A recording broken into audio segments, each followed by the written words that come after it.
Welcome back, and now it is time for us to add the contents of the print string function. So let's go back to video C. Actually, real quick, let me close that window.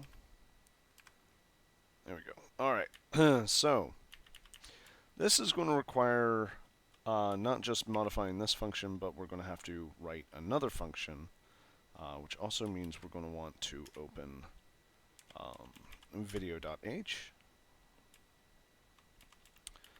because we also need to say void v draw mono. We'll have int x, int y, and we're going to have to create a new data type. We're going to call not image, img pack. And that's going to be a pointer. Sorry, I'm like super phlegmy tonight. I have no idea why. Let's see, and we are going to want the int index, and finally int color. We're also going to need to actually define what this image pack is. And in order to do that, we're going to have to define a couple of different data structures. So let's go ahead and we'll put them up here at the top. So first off, if my voice doesn't stop cracking, then I apologize for how awful I must sound tonight. So image pack header T. We're also going to need a struct defined for the image headers. There are some other data structures in the file, but we're not going to worry about those right now. We're also going to define our imp monochrome, and that's going to be 0. Forgot about that. Insert back 0x 8996. So what we're going to do is we're going to first start off our header with the classic magic number. And I appreciate I'm mixing and matching whether I'm doing camel case.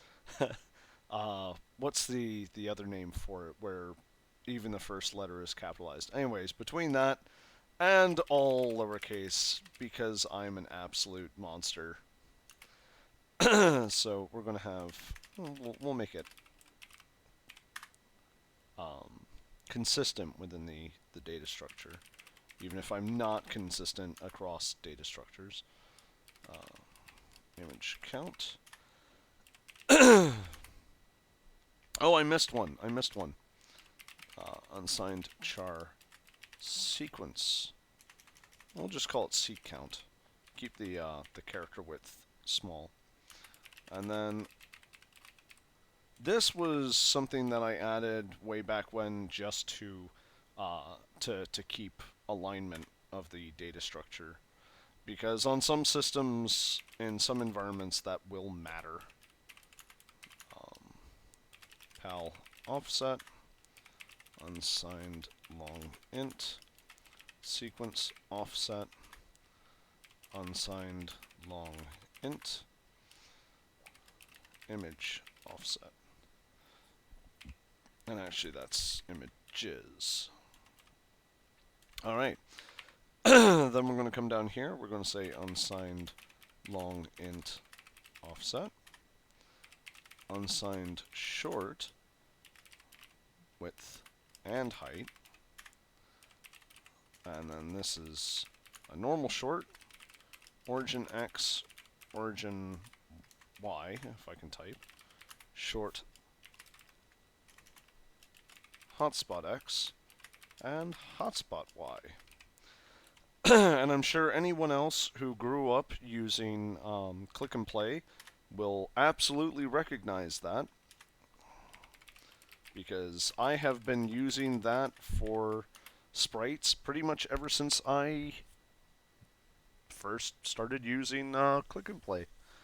It didn't get it integrated into my code until much later because, oh god, what did I got, like click and play when I was what, 10, 11? I don't even remember at this point.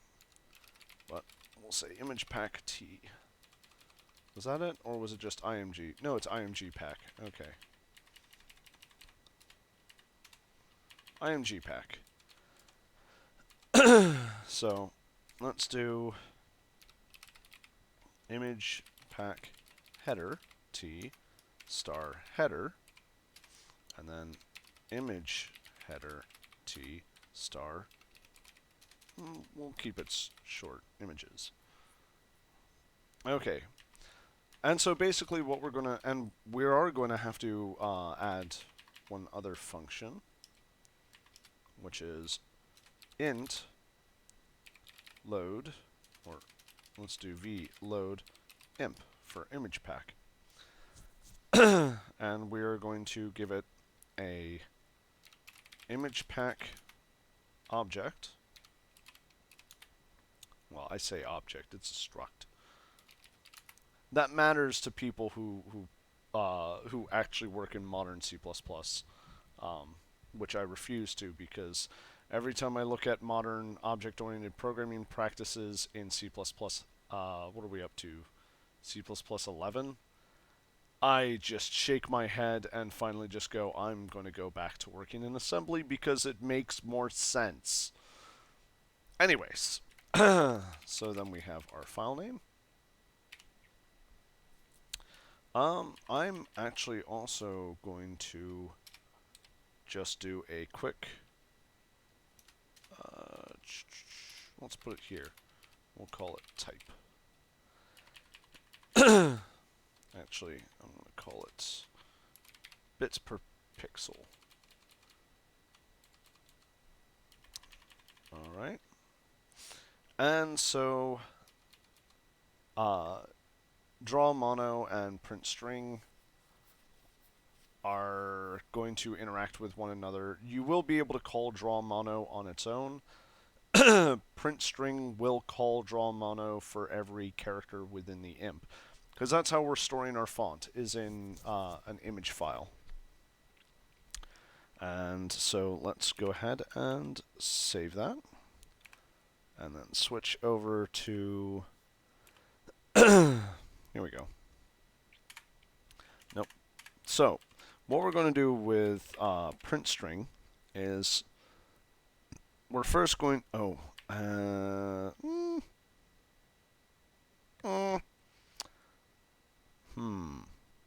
do I want to do this? Let's go ahead and make an image pack T font. I have called it font 0 in the file name, but we're gonna, and I'll go ahead, actually, I need to put this up higher. So edit, cut, because I am going to make my life easier by putting this here. Edit, paste, and I'm not putting it in the video struct because I actually want to make this easily referenceable to other elements. I'm not sure if I need to, but just in case.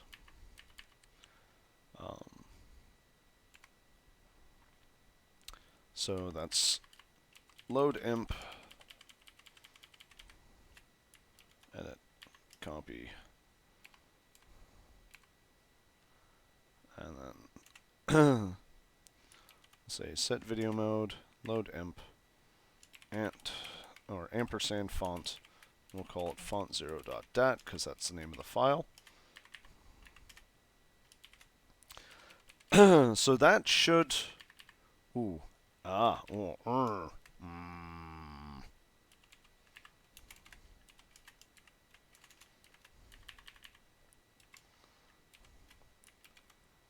we're going to get a little bit tricksy here.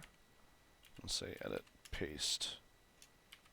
And what we're going to do is actually go if equals 0, then return 1.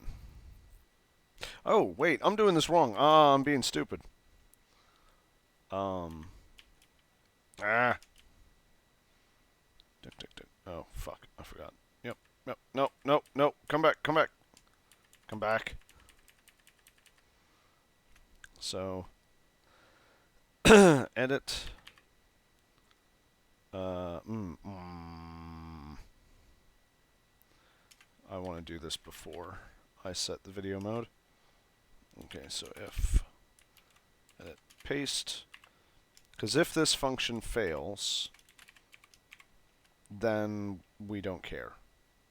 Like we're gonna bail out, and we'll make this 2. In fact, we should actually use our error function, and I need to open error. Oh, invalid files are... I love this. Edit, copy. I think we can close menu.c for right now. We can say edit, paste, failed to open. Actually, do I want to have this? I'm going to have this inside the load imp function instead. So, if it returns 0, we'll continue on like normal. Otherwise, we'll return 2. And then oh, I need to define the file. I don't need this anymore. So let's go ahead and copy that. And that's above fill.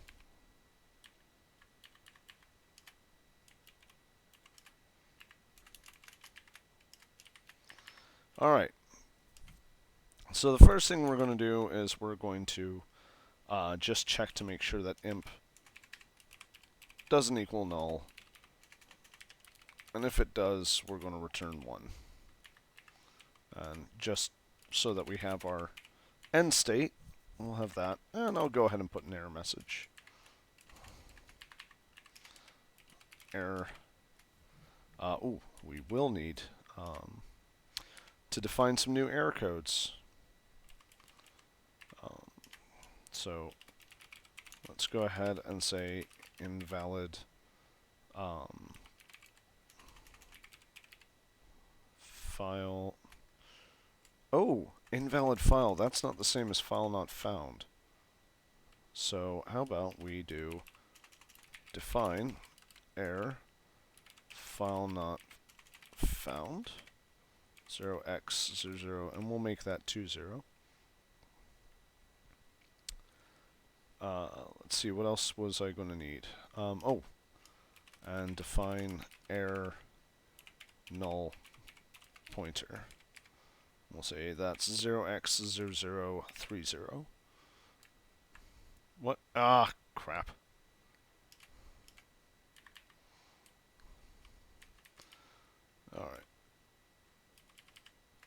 Alright. Edit, copy.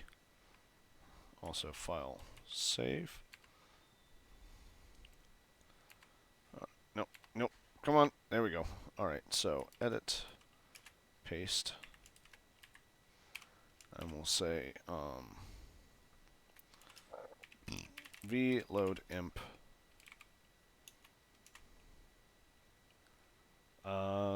We don't really have a call stack, so I'm just going to say vload imp. Alright. Oh god, I've got to stop. This keyboard really does throw me off, and I keep pressing the wrong key. God damn it. Um, oh man, I know I keep complaining about this, and if I were smart, I would do something about it. Do I have... Yes, okay. Right, because show screen also uses file. I forgot about that. File star. Oh, I need to define that first. My bad. File star F. um, we'll also say or file name equals null. Catch both of them in that one statement. Then we can say F equals F open, file name read binary. If F equals null, then I'm just going to go ahead and copy, edit, paste, F6,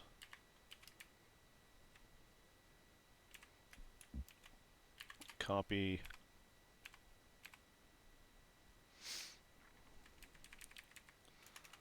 and then we'll say paste, and we're going to say,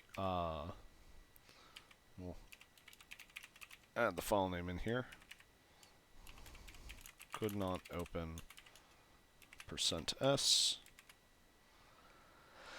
And we'll change the return type to 2. I don't know if we're ever actually going to pay attention to these return codes, but in case we do need to, we'll have them, so we can actually do like some mid-execution debugging. Okay, so if fopen, we don't find it. Otherwise, what we can do is... Oh, do I have malloc? No, I don't think I do have malloc. So, we're going to load up everyone's best friend. Is it malloc or cialloc? Or alloc? Alloc. Ah, okay. Yeah, in Whatcom C++, it's malloc. I think in most modern systems, it's now malloc. But for whatever reason, Borland is different. So, okay. Down, down. Deeper and down. So, oh, we're going to need a char pointer.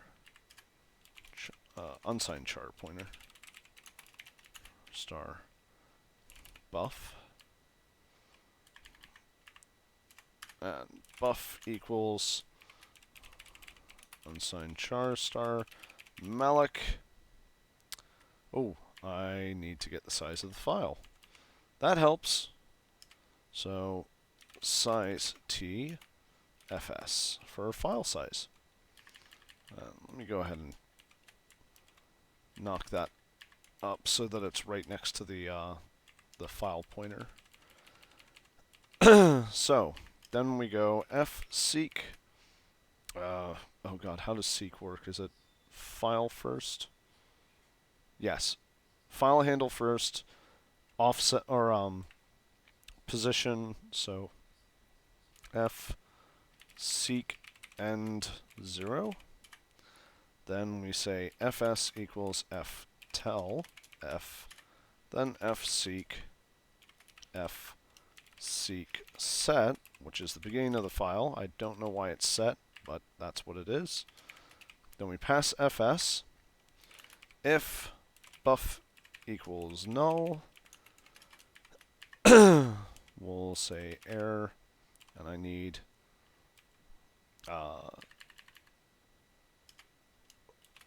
we'll say define error not enough RAM, and we'll make this 1, because honestly that should be like the #1 error code, because like, you know, if you don't have enough RAM,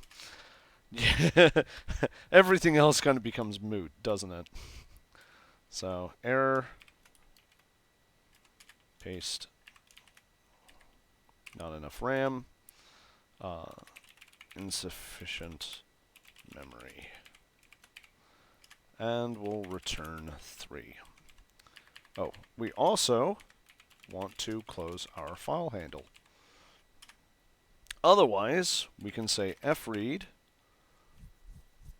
and that will be buff first, then 1, then fs, then f, and then we can close f. Then what we want to do is we want to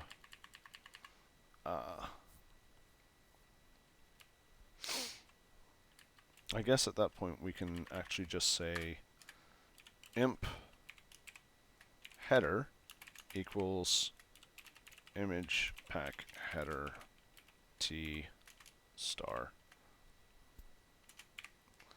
and buff. Then we can say we want to test because we want to see what this file is, and we're going to actually test for a couple of different magic numbers at the end of this.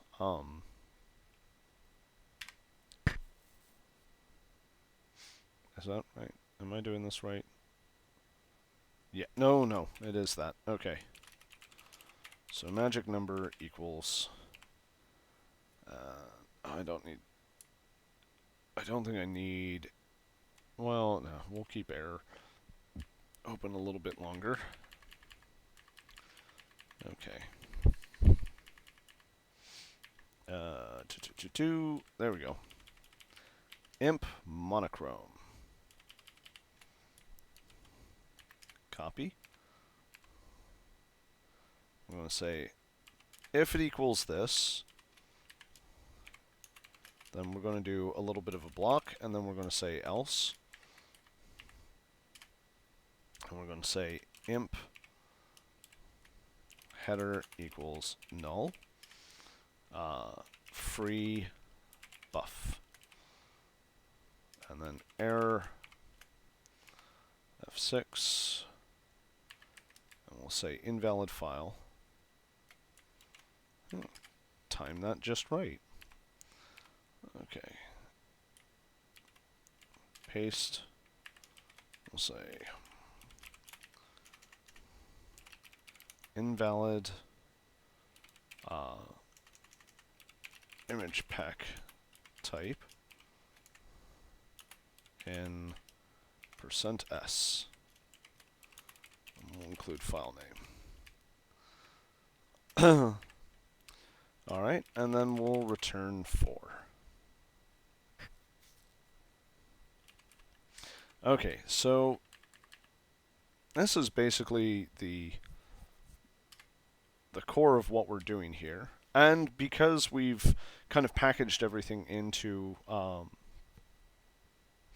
these discrete structures that are fairly easy to kind of like whisk around the file, all I actually have to do to finish prepping the file is to say image at headers equals image header. Actually, let's say buff, because we're still using buff, plus image header, and what did I call it? Was it images offset? I don't need error anymore. Images offset. Yep. So, and there you go. We now have, so the way this file is structured is it's got this image pack header, and there's palettes and sequences, but at this exact moment we're not too worried about that. We'll eventually get into that stuff. But we have to be aware of those in order to be able to use this file type. I originally, the palette count thing comes from, I originally wrote this file type for 256 color VGA graphics, and then realized that all I had to do was change a couple of, change the magic number and change some of the math on how it generates these files, and I had, monochrome, 4 color, 16 color. So it was really easy just to port this file type back and forth between a variety of projects. But so we've got this header, and then we have a table of these image headers. And these image headers kind of explain the geometry of each image and where that image sits. And just like in, like I said before, click and play, what we're doing is we're tracking an XY coordinate for origin, an XY coordinate for hotspot. The origin is where we are going to center this graphic. So if it's at a 0, 0, that basically equates to the top left corner. And if though the origin X or origin Y are anything non-zero, then basically it's like if we say draw this image at a coordinate on screen of say 64 by 64, then it's going to take 64, the first 64, and minus origin X. Then it's going to take the second 64 and minus origin Y. And then that offset is going to be where we actually draw the sprite, starting from the top left corner. It might not sound too clear what we're actually doing right now, but you'll see how it will make sense as we go through with this project. The hotspot X and Y is also it's a value that in my original projects it was also relative to the top left corner, but nowadays I'm using it more in relation to the origin. Though in the case of our font, that's actually going to be the width and height of our characters to inform how far we need to move over for each subsequent character. So we've got our file loaded, hopefully. So we need to come down here and let's. Oh, there we go. So now I need to grab this, copy, and we're going to paste this in. And we're going to come back to draw mono because our raster functions are going to be pretty complex. So let's go ahead and get print string out of the way.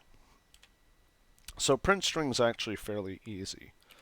First we just check to see if text equals null. And if not, or if it is, then we just return. Simple as that. Now we are loading font at boot up, so we can be pretty certain that our font graphic is going to work. And print string will always use the font graphic pack, so we should not need, should in capital letters with an asterisk, we should not need to verify whether font is loaded, because that is part of our engine initialization. So then what we're going to do is we're going to basically do a quick little loop, but we need a couple of values. First we need I'm going to call it dx and dy for draw x and draw y, not delta x and delta y. And we are also going to want our index in the string, and index will equal 0. Then we'll come down here and we'll say dx equals x, dy equals y, and then for, well actually, since we don't know how long the string is, we'll say, well, the value, oh, what I want. Oh, I suppose I can actually do that better with a pointer, char string pointer. So we'll say pointer equals text, and then we can just say if the value pointed to at that doesn't equal 0, then we do this. And before we forget, pointer plus plus. So what we're going to do is we're going to say if the value at pointer is less than 32,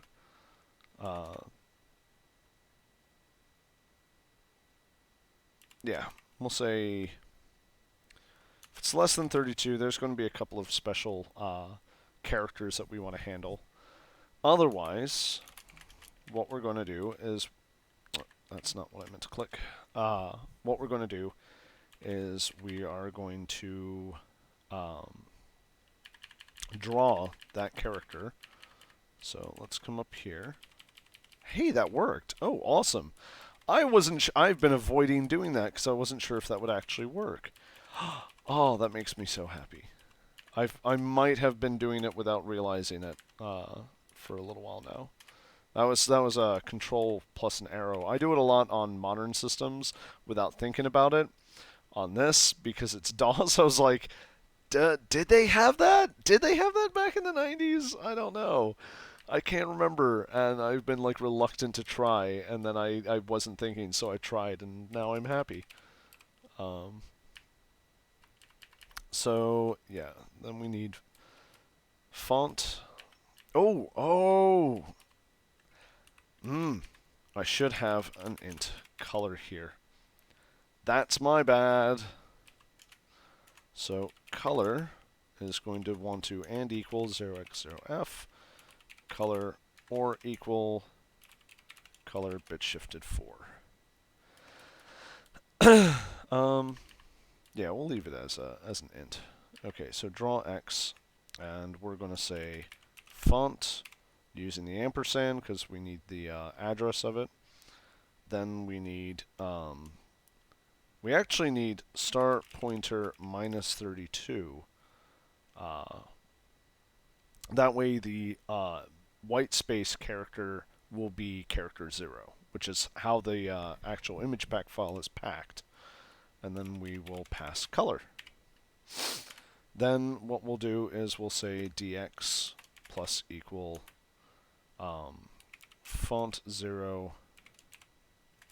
This I can actually use a period. Font images at, and we'll go ahead and do, you know what, that's bugging me. I want to do that operation only ever once, so idx. So what we're going to say is idx equals start pointer minus 32. Do I have to put it in parentheses like that? Absolutely not. I'm doing it just because I like to make sure I am dictating a very explicit order of operations. I've seen a lot of things happening, especially like viral posts online, which basically break down to people relying on implied order of operations to explain how to read an equation. And one of the things that you run into is there's actually multiple orders of operation across the world, just looking at like normal algebra, let alone getting into computer programming and programming languages. People do not assume order of operations is universal. That is always a bad idea. The one thing that is universal is grouping things with like parentheses or whatever that particular language uses to group blocks of an equation together, because that allows you to be explicit about how you want this equation to be parsed. And if you rely on implied order of operations, you are inviting the opportunity for the wrong order of operations to be applied and the wrong answer. Don't do that. Be explicit. Being explicit is a good thing. I don't know why anyone thinks that that's a bad thing. I don't know why people insist on not being explicit. Be explicit. It's good. Anyways, hotspot X. So that will move us across the line. What I do need to do is I need to say, you know what? I'm actually going to put this on the top level. I'm going to say if star pointer equals 0x0a, or is it D? I can never remember. It's one or the other. Else. With a W. Yes, that's how we spell else. Okay. I believe that's return character. So for this, we are going to say dx equals x, dy plus equals font dot imgs 0 dot, did I say 0 or idx? Okay. Hotspot y. Alright. And all of these are punctuated by pointer getting pushed forward until pointer equals 0. There's probably still some touch-ups I should do to this, but for the most part, this should be pretty much up and running. Let me go into menu, and I need to change this, and let's make it color 10. I don't remember which color is color 10. I think it's... Well, 8 is gray. Dark... I believe 8 is dark gray. Then 9 would be dark blue? So then I think this is green. We'll find out once we get to drawing. Also, let me...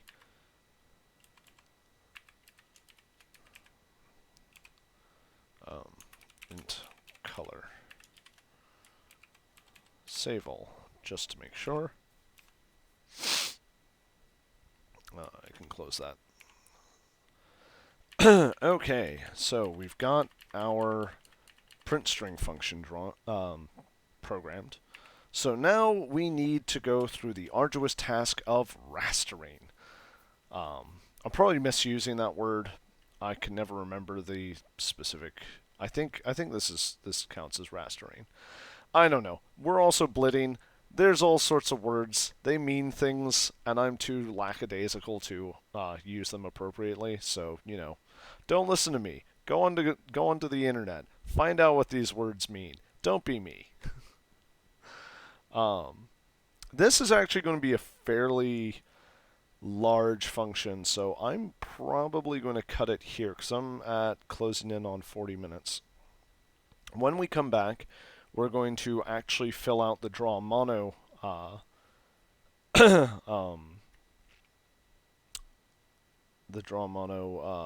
function, and we'll go from there. When we've finished filling out draw mono and we do our test runs, we should see the word file appear in the white bar. Alright, so something to look forward to. Finally drawing text onto the screen using a bitmap font. Catch you guys on the next episode.